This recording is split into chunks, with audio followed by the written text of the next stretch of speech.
Join Kids Hut family.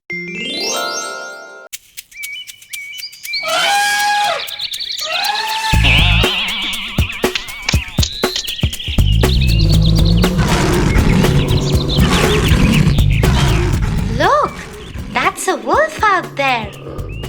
He looks so big and cunning. Yeah, Tofu. Wolves are known to be clever and cunning. My childhood memories with wolves are quite interesting, especially the story of the wolf and the 7 little goats. The wolf and the 7 little goats? Wow! I haven't heard that one. Tell me the story, Tia.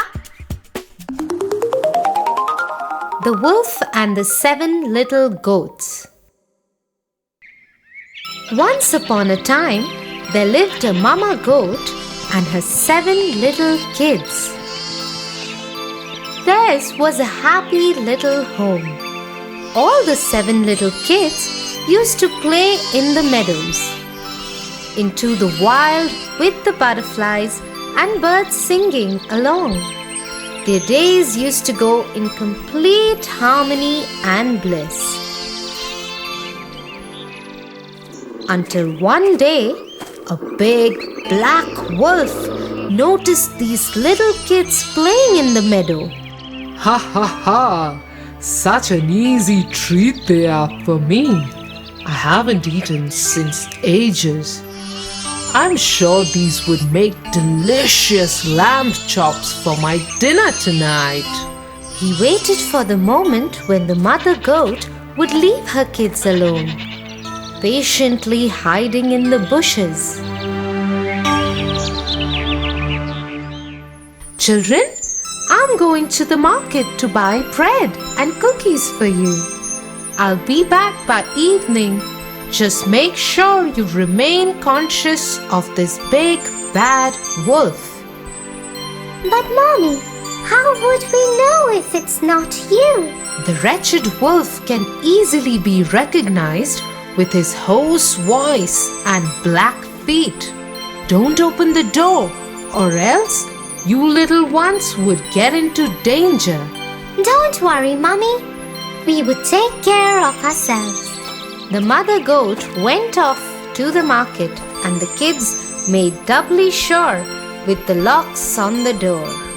After making sure that they are safe in their little home, off they went to play when suddenly there was a knock on the door. Hello, my children. Open the door. Your mother is back. Hearing the voice, the youngest one scampered to the door. Mommy, she's back. In no time, the eldest one ran to catch his little sibling. No, it's not our Mommy. She hasn't got such a rough voice.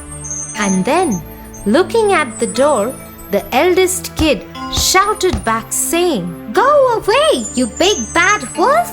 Our mother doesn't have such a hoarse voice. Hearing this, the wolf got annoyed and ran to get a box of chalk, as he had heard that this would make his voice as soft as that of a baby. But kids, you shouldn't do this at any cost, as this would only make your tummy ache badly. So off he went and gulped off the whole box of chalk. Knocking on the door again, he said, Hello, kids. Your mother is back. Look what I have got for you. Cookies, breads, and ginger ale. Oh, that sounds like our mother. Should we open the door now? But look down there. Our mother has not got black feet. This is surely the wolf. Go away, you big bad wolf. Our mother has not got black feet, but beautiful white feet. Hearing this, the wolf ran to the miller and jumped into the mountain of white dough. He was all white from head to toe. Running back to the house, he knocked again and said, Kids, Your mother is back. Open the door. That sounds like a mother, and also the feet are white. We should open the door now. Not knowing what danger awaits them, all the kids ran to the door and opened it. But just to see who was standing there. The big bad wolf gave a loud laugh and brushed off his white powder. Hello, kids. Are you ready to become my feast tonight? The kids ran here and there to save their lives. One went inside the kettle, the other in the oven. One looked for a place under the bed, and the other tried saving itself by hiding in the pot. The youngest one was so tiny that he managed to hide himself inside the clock case. The wolf, having no mercy, started taking them out from their hidings. One by one, he rolled them in a ball and gulped them up. Ah, there goes the first one. Oh, the second one is under the bed. Here you go. In no time, he ate all the kids except for the youngest one who was hiding in the clock case. With his tummy full, he burped and left the home. When the mother returned, she was shocked to see the door open and waited for the biggest nightmare that might have come true. The house was all upside down. The crockery was broken. The curtains were torn. The chair was broken, and the kids were nowhere to be found. She cried for them. Children! Oh, children! Where are you? At that very moment, the youngest one came out of the clock case and hugged his mother, crying and howling. Oh, Mother, the bad wolf disguised us by sounding and looking like you. He ate up all my brothers and sisters. What will we do now? Don't worry. Let's go and look for him. They went out searching for the wolf. His tummy was so filled that he slept off in a meadow near the house itself. His snores was so loud that even the branches of the tree were shuddering. The mother goat very quietly went near him and asked her youngest kid to get scissors, thread, and a needle. Off he went to get them.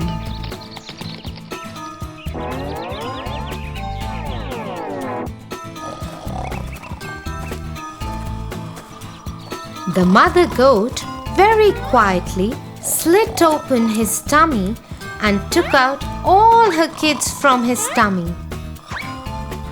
They then filled up his tummy with stones as big as balls, and then she stitched the tummy with the thread and the needle. The wolf had such a huge feast after so long, and he slept all night. In the morning when he got up, he was so thirsty that he tried running to the well. But his belly was so heavy that he could hardly walk. He picked up his belly and managed to reach the well. But the moment he bent down to drink water, he couldn't handle the weight and fell in the well. The kids were looking at all of this from their window and shouted happily, Mommy, Mommy, the wolf has died. Now we can play freely outside without any fear. And they lived happily ever after. now that was one cunning wolf. But Tofu, if you be bad to others, bad happens to you too. Always remember that. Yeah, Tia.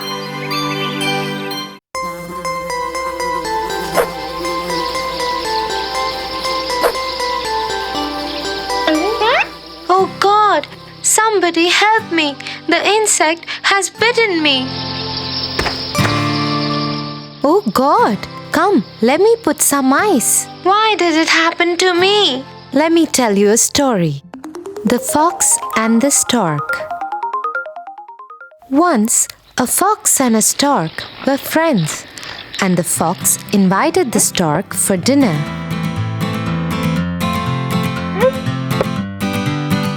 Dear friend, I wish to invite you for a meal at my home. I will cook a delicious soup for you. I would love to come.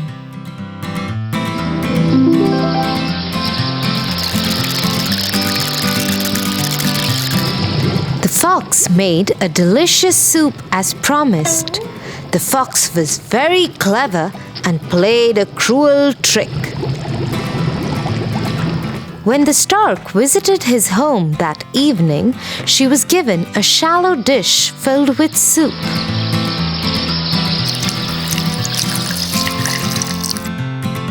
Thus the fox could easily lap up, but the stork could only wet the end of her bill in it. I have made this delicious soup myself. Enjoy your meal.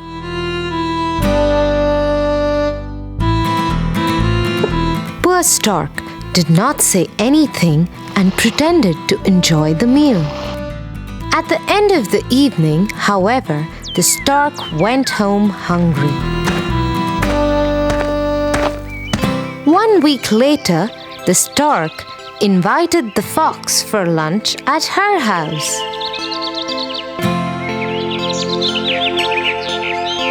Dear fox, why don't you come to my house for lunch? I'm cooking fish for the meal, said the stork. Thank you, dear stork. I would be happy to come, said the fox.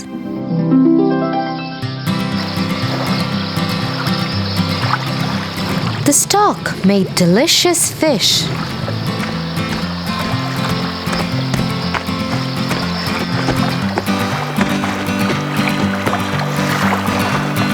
When the fox arrived, the stork served the fish in a pitcher.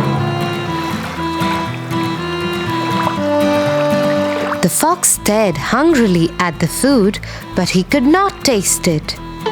He had a thick snout and couldn't eat from the pitcher.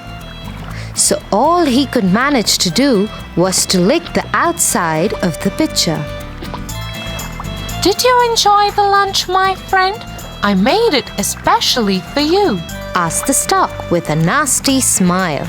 The fox remembered his cruel trick on the stork and had to confess that the clever stork made him learn a lesson. The stork enjoyed the meal while the fox looked on sheepishly and went home hungry.